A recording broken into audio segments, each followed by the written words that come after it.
அப்புறம் இதில் வந்து சொல்லுவாங்க இந்த மாதிரி இந்த பிஎம்எஸ்ஸாக அந்த ஒரு டேர்ம் எப்பயுமே சொல்லுவாங்க, மூட் ஸ்விங்ஸ் வரும்.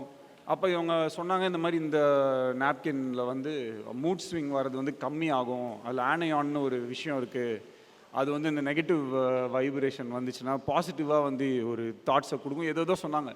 நான் வந்து மனசுக்குள்ளே வந்து இந்த ஆட்டோ கண்ணாடி திருப்புனா இங்கே எப்படி ஆட்டோ ஓடும் அப்படின்ற மாதிரி எப்படி இப்படி ஒன்று நடக்கும் புரியல, என்னங்க சொல்கிறாங்கன்னு. அவங்க போனதுக்கப்புறம் நான் மயில் சார்கிட்ட சொல்லிட்டு இருந்தேன், ஏங்க என்னங்க சொல்கிறாங்க, நெகட்டிவாக இருக்கும்போது பாசிட்டிவாக வரும்னா என்னங்க அப்படின்னு சொல்லிட்டு இருந்தோம்.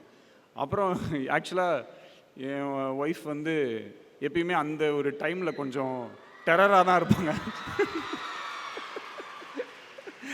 அப்புறம் ஒரு 2-3 மந்த்ஸ் கழிச்சு பார்த்தா கொஞ்சம் நார்மலாக இருக்கும். சரி ஓகே, இது நிஜமாவே இந்த ஆட்டோ கண்ணாடியை திருப்பினா இந்த ஆட்டோ ஸ்டார்ட் ஆகுதுன்னு சொல்லிட்டு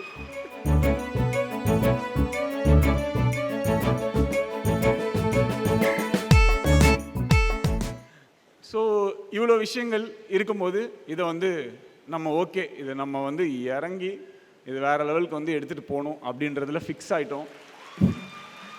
அண்ட் இதில் எங்களுக்கு ஒரு பெருமையும் கூட. எப்பயுமே வந்து ஒரு நல்ல படத்தை வந்து ப்ரமோட் பண்ணுறதுக்கும் ஒரு சுமாரான படத்தை ப்ரமோட் பண்ணுறதுக்கும் பயங்கர டிஃப்ரென்ஸ் இருக்கும்.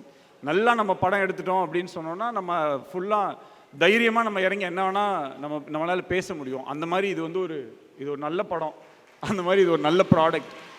ஸோ இதை வந்து நாங்கள் தைரியமாக பெருமையாக இதை எடுத்துகிட்டு போய் உலகம் ஃபுல்லாக எங்கெங்கெல்லாம் நம்ம இதை நூக் அண்ட் கார்னர் எடுத்துகிட்டு போக முடியுமோ எல்லா பெண்களுக்கும் இது ரீச் ஆகிறதுக்கு நம்ம என்ன பண்ணணுமோ இது எல்லாருமே சேர்ந்து பண்ணுவோம். அது வந்து நான் சொல்லிக்க நினைக்கிறேன். செய்திகளை உடனுக்குடன் தெரிந்து கொள்ள உடனே சப்ஸ்கிரைப் பண்ணுங்க.